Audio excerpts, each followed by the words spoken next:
এই তো অনলাইন ব্যবসা করে, এতে আবার কিসের খাটনি, কিসের কষ্ট, ঘরে বসে বসে লাইভ তো করে, ওতে আবার খাটনি নাকি?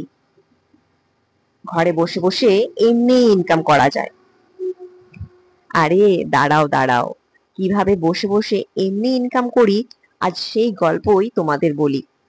প্রথমে বলছি, যারা শুধুমাত্র অনলাইন বিজনেস করে, যেমন আমি, আমাদের মাথায় টেনশন থাকে যে প্রত্যেক দিন একটা করে হলেও লাইভ করতে হবে, না হলে তোমার দোকান বন্ধ। তারপর যার যত কটা গ্রুপে ওই লাইভ করার জন্য কোড নেওয়া থাকে, সেই কটা গ্রুপে একদিন বাদে বা প্রত্যেক দিন লাইভ করতে হবে, সঙ্গে অ্যাক্টিভ থাকতে হবে, রেগুলার পোস্ট করতে হবে, প্রত্যেকটা গ্রুপ বা পেজে রুল রেগুলেশন মেনে চলতে হবে।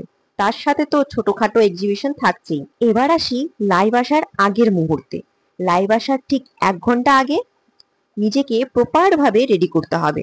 সঙ্গে যে প্রোডাক্টগুলো শো করব সেগুলো আলাদা করে সাজিয়ে নিতে হবে। তারপর আসছি টাইম ডিউরেশনে।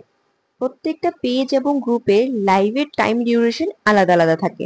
কোনো গ্রুপে 1 আওয়ার, আবার কোনো পেজে 40 মিনিট। সেটাও আমার উপরে নির্ভর করছে যে প্রত্যেক দিন আমি কটা করে লাইভ করব। যতটা করতে পারবো ততই ভালো, সেই বুঝে আমার সেল হবে এবং ততই আমি অ্যাক্টিভ থাকবো। এবার বলি লাইভ করতে গিয়ে কি কি সমস্যার সম্মুখীন হতে হয়। আমি আমারটা দিয়ে বলছি। যদি কোনোদিন 3টে লাইভ থাকে, একটা লাইভ 1 ঘন্টা করে, তবে কন্টিনিউ আমাকে 3 ঘন্টা দাঁড়িয়ে থেকে লাইভ করতে হবে। বা যারা বসে লাইভ করে তারা কন্টিনিউ সেম করবে, বসে থেকে লাইভ করবে। বা যে যেমন ভাবে কমফোর্টেবল সে সেইভাবেই লাইভ করে, বাট কন্টিনিউ সেভাবেই কিন্তু থাকতে হয়। ঠিক একইভাবে কন্টিনিউ চিৎকার করে করে নিজেদের প্রোডাক্ট শো করতে হয়, কোয়ালিটি বুঝিয়ে দিতে হয়, প্রত্যেকটা কাস্টমার বা ভিউয়ার্সদের এনকারেজ করতে হয়। কিন্তু এত কিছুর পরেও হয়তো কোনোদিন একটাও সেল হলো না, তারপরেও মনে হয় যে আমরা বসে বসেই ইনকাম করছি, এমনি এমনি ইনকামটা হয়ে যাচ্ছে। এখানেই শেষ নয়, আরো আছে। সেই লাইভের শেষে, লাইভ শেষ করার পর নিজের প্রোডাক্টগুলো সেই আবার আগের মতো করে গুছিয়ে রাখা। টানা 2-3 ঘন্টা লাইভ করে দাঁড়িয়ে থেকে যে পায়ের কনকনে ব্যথা, কোমরের যন্ত্রণা, সেই যন্ত্রণায় রাত্রে ঘুমোতে না পারা। তারপরেও কিন্তু আমরা নতুন করে স্বপ্ন দেখি, আজ হয়নি তো কি হয়েছে, কাল হবে। আমার মাঝে মধ্যে টেনশনও হয় যে নিজেকে পারবো তো স্বাবলম্বী করে তুলতে, পারবো তো নিজের স্বপ্নগুলো পূরণ করতে। তারপরেও কিছু মানুষের মনে হয় আমরা এমনি এমনি ইনকাম করি। হ্যাঁ, এইভাবেই আমরা কষ্ট করে ইনকাম করি।